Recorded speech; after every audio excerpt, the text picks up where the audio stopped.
নমস্কার বন্ধুরা, আজ সন্ধেবেলা ভাবলাম যে একটু বাড়িতে আয়োজন করি, কিছু বানাই। তো হঠাৎ করেই প্ল্যান করলাম ঘুগনি, পায়েস আর লুচি বানাবো, আর সাথে মৌলির কিছু ফ্রেন্ডসদের ডেকে নেব। কারণ এই ভোট দিতে এসে অনেক বন্ধুরা ওরা অনেক দিন পরে একসাথে হলো।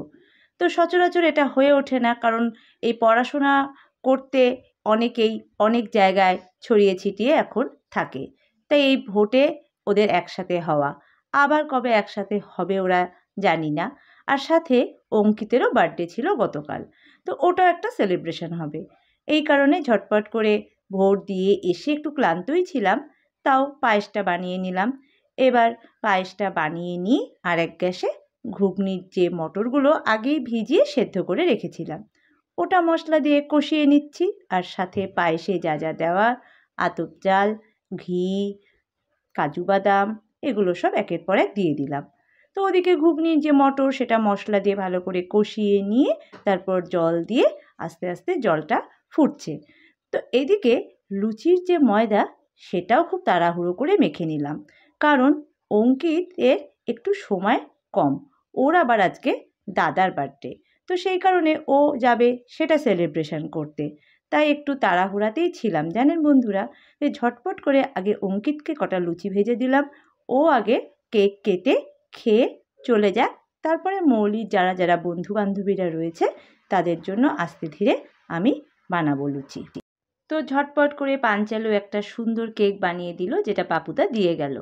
তো তারপরে অঙ্কিত বসেই ছিল, ও কেক কাটলো। তো এর মধ্যে মৌলির বন্ধু বান্ধবীরা কয়েকজন চলে এসেছে, এক দুজন বাকি। তো অঙ্কিত কেক কাটছে, তো আমরা খুব সুন্দরভাবে অঙ্কিতের এই বার্থডে সেলিব্রেশন করলাম।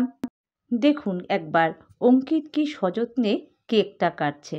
তো কেকটা তো যথারীতি দেখতে দারুণ হয়েছিল, নিজের বার্থডে হাততালি নিজেই দিচ্ছে, একটা পাগল ছেলে। আসলে ও খুব না রসিক, আর তার থেকে বড় কথা খুব আন্তরিকতার সাথে ও সব কিছু আমাদের শেয়ার করে এবং আমাদের সাথে ও খুব ফ্রেন্ডলি মিশে যায়। যদিও আমি ওকে ভাই বলি, কিন্তু মৌলির অ্যাকচুয়ালি ও বন্ধু। তো সব মিলিয়ে ওর সাথে একটা অন্যরকম সম্পর্ক, আর ও খুব আবদারটা বজায় রাখে। আর তাই হয়তো একটু বলাতেই ও চলে এসেছে নিজের মনে করে। তো কেক তো যথারীতি কাটা হলো, কেক ও একাই খেলো, সবাইকে কেক খাওয়ালো। তারপরে এই লুচি, ঘুগনি আর পায়েসটাও ও খুব ঝটপট করে খেলো, কারণ ও আবার বেরোবে, বাড়ি থেকে ফোনও আসছে, আর ওয়েদারটাও একটু খারাপ, তাই ওর একটু তাড়া রয়েছে। তাই একটু লজ্জাও যেমন রয়েছে তেমন তাড়াও রয়েছে, সব মিলিয়ে ওর মুখটা দেখুন একবার। তো ঝটপট করে ও খেয়ে নিল, ওর একা একা খেতে হচ্ছে, সেটা ওর খারাপ লাগছে, কিছু করার নেই। আর ওর মোটামুটি মৌলির কিছু বন্ধু বান্ধবী এসেছে, আর দু একজন বাকি, ওরা পরে আসবে। তো অঙ্কিতের বার্থডে কেক সবাইকে দেওয়া হলো। তো এরপরে আমি লুচিগুলো ভাজবো, কারণ সব লুচি তো তাড়াতাড়ি করে ভাজা সম্ভব না, ঠান্ডাও হয়ে যাবে, ওরা একটু পরেই খাবে। যদিও এটা সন্ধ্যের আয়োজন ছিল, কিন্তু আমার সেই সন্ধ্যাটা 8:30 হয়ে গেছিলো, তাই আর ওরা সন্ধেবেলা খাবে না, ওরা একবারে ডিনারই করবে। তো অঙ্কিত আস্তে ধীরে বেরিয়ে গেল, ও আবার আরেক জায়গায় যাবে। তাই ও চলে যাওয়ার পরে আমরা সবাই মিলে একটু গল্প আড্ডা এগুলো দিলাম, একটু চা খাওয়া হলো।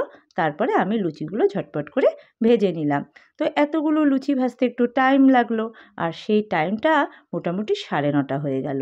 তো যাই হোক, সবাই খুব সুন্দরভাবে খুব আন্তরিকতার সাথে এই লুচি, ঘুগনি, পায়েস খেলো। আর আমারও খুব ভালো লাগলো ওদেরকে একসাথে অনেক দিন পরে এই খাওয়াতে পারলাম, কারণ এটা কিন্তু মৌলির একটা ইচ্ছে আবদার, সাথে আমারও একটু ভালোবাসা আর ভালো লাগা।